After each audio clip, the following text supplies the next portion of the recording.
대통령 후보의 연설이 있겠습니다. 뜨거운 박수 함성으로 맞아주십시오. 이재명! 이재명!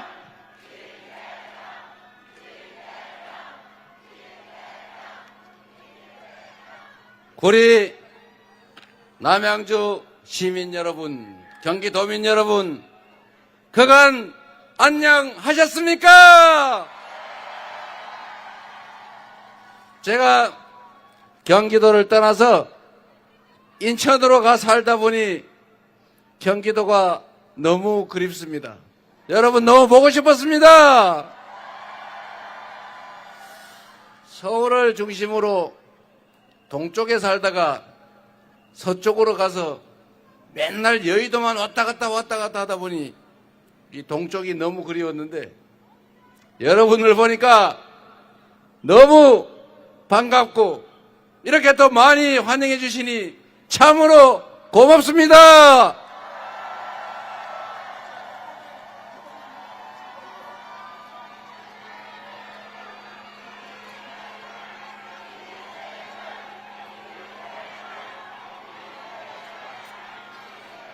그리고 조금 전에 보니까 목이 터져라 외쳐라고 누가 그러던데 김원희 의원이 그러셨군요.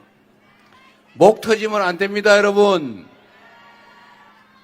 6월 3일까지, 6월 3일 투표가 끝나는 시간까지 열심히 주변에 전화하고 설득하고 말해야 되는데 지금 목 터지면 어떡하려고요? 그거는 국가에 충성하지 않는 민주공화국에 대한 반역행위입니다. 아시겠습니까?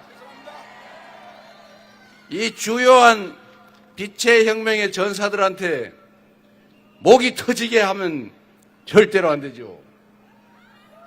그날까지 한 명이라도 더 투표하게 하고 이 나라 주권자가 바로 국민 우리라는 사실을 온 동네 이 집 저 집 헤어진 친구 애인에게까지 열심히 알려주시겠지요?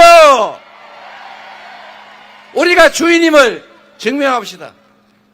이 나라의 대통령은 우리 국민이 뽑은 우리의 심부름꾼 대리인이다. 우리가 맡긴 권력을 우리 국민들의 더 나은 삶을 위해 오로지 국민만을 위해 써야 되는 우리의 머슴 중에는 조금 높으니까 상머슴, 그 상머슴이고 그 상머슴을 부리는 주인은 바로 우리라는 사실을 투표로 확실하게 증명해 주시겠습니까? 자신 있습니까? 할 수 있지요? 해내야지요? 그래야 우리의 미래가 밝아질 것 아닙니까? 우리의 남은 인생도 우리 자녀들의 삶도 이 나라 운명도 바로 우리의 손 끝에 달려있지 않습니까? 제가 광주 5.18 민주화 운동 관련을 해서 지금 너무 그 판박이 같아요. 그런데 이상하게 제가 하필이면 5월 18일에 1차 토론회가 열렸어요. 그날이 광주 80년 5월 비상경 확대, 요즘 말로는 군사 반란, 내란 행위를 시작한 날 아닙니까? 그런데 두 번째 토론일은 5월 23일이에요. 노무현 대통령께서 검찰의 탄압을 받다가 이 폭력적인 정권에 의해서 서거하신 날 아닙니까? 그런데 내일이 또 3차 토론인데 내일이 광주 5.18 민주화 운동 과정에서 마지막 계엄군에 의해서 도청이 점령당한 바로 그날입니다. 여러분이 잘 아시는 소년이 온다라는 한강의 그 작품 속에 나오는 동호, 현실 속에서는 문재학, 당시 나이 17살 고등학생. 그 고등학생이 마지막으로 계엄군 총에 맞아 죽고 도청이 계엄군한테 점령된 바로 그날 아닙니까? 지금 우리는 또 다른 역사의 엄중한 순간을 지나고 있습니다. 한강 작가가 그 작품을 쓰기 전에 그 문제학군의 이야기, 광주 80년 5월 민주항쟁, 민주화 운동의 과정을 그 살해당한, 살육당한 그 사람들의 이야기를 보다가 그런 의문을 가졌다고 합니다. 과거는 현재를 도울 수 있는 건가? 죽은 자는 산 자를 구할 수 있나? 이런 의문으로 그 작품을 썼다고 합니다. 그런데 여러분, 그 의문 그대로 2024년 12월 3일 밤 다시 시작된 대한민국의 내란 군사 쿠데타는 한강 작가가 의문을 가졌던 그대로 80년 5월 광주의 그 역사가, 그 과거가 24년 12월에 현재를 도왔습니다. 80년 5월에 죽어갔던 그 수백 명의 희생자들이 결국 2024년 12월 대한민국 국민들을 살렸습니다. 여러분, 다시 한번 조용히 생각을 되돌려 보십시오. 일국의 대통령이 군 통수권자가 군 병력에 대한 지휘 명령권을 가지고 국회 진주를, 수사단 구성을, 군법회의 구성을, 각 행정기관을 무력 점거하도록 지시했습니다.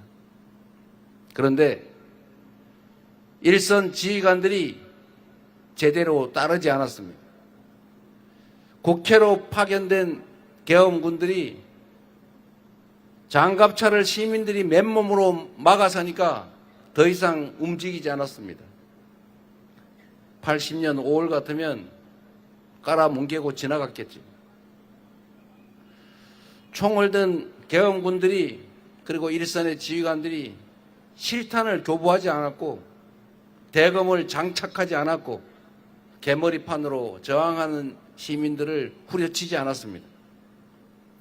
그리고 일부는 배고프다는 핑계도 라면을 먹으러 갔고, 일부는 한강의 여의도의 헬기 진입을 막았습니다. 그래서 대한민국의 2024년 우리 국민들은 맨손으로 계엄군을 제압하고, 우리 국회의원들은 담장을 넘어 국회 안에서 결국 계엄 해제를 의결했습니다.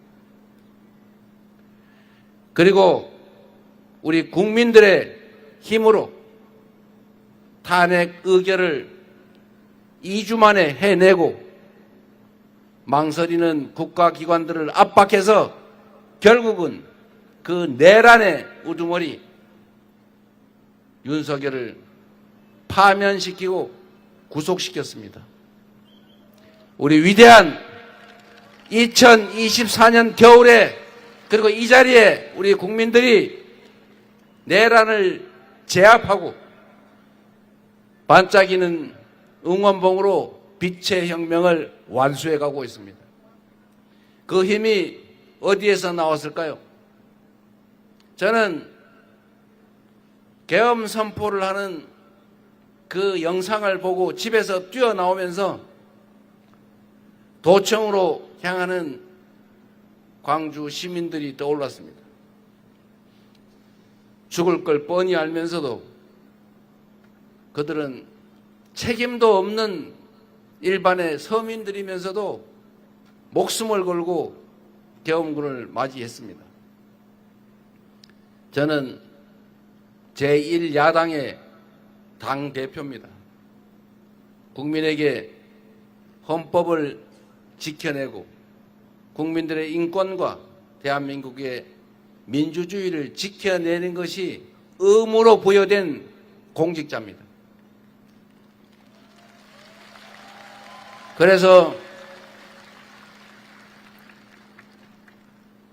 5월 26일 밤, 5월 27일 새벽에 계엄군이 쳐들어옵니다.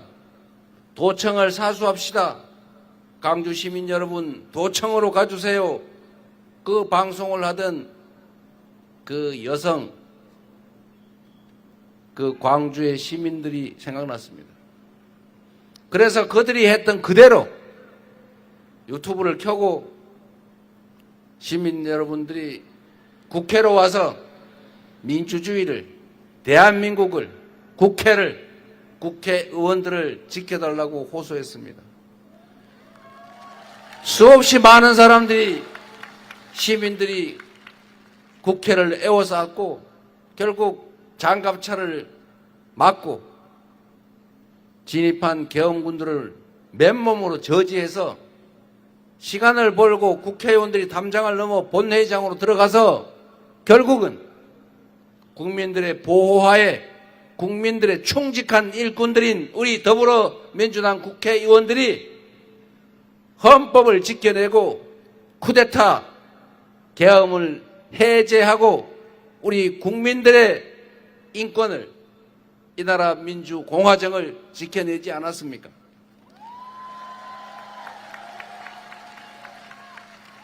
지나고 나니까 별것 아닌 일 같지만 만약에 윤석열이 좀 더 치밀하게 각 국회의원들 집 앞에 다 체포조를 미리 보내서 다 잡고 계엄을 선포했더라면 12월 3일 10시 반이 아니고 새벽 4시에 했더라면 12월 3일이 아니고 12월 18일, 20일 금요일에 크리스마스 직전에 했더라면 병사 중에 단 한 명이라도 개머리판으로도 저항하는 시민들, 국회 보좌관 한 명이라도 구타했더라면, 공포탄 한 발이라도 쏘았더라면, 지휘관 중에 한 명이라도 명령을 강행히 했더라면, 이 온갖 가정들, 시민들이 뛰쳐나와서 막아주지 않았더라면 헬기에 서울 항공 진입을 수방사 통제관이 막지 않아서 헬기가 40분 일찍 도착했더라면, 이 무수한 했더라면이 전부 다 반대로 돼서 이 우연, 기적 같은 우연들이 겹쳐서 결국 이 계엄을 해제하고 내란을 제압하는 중입니다, 여러분. 그런데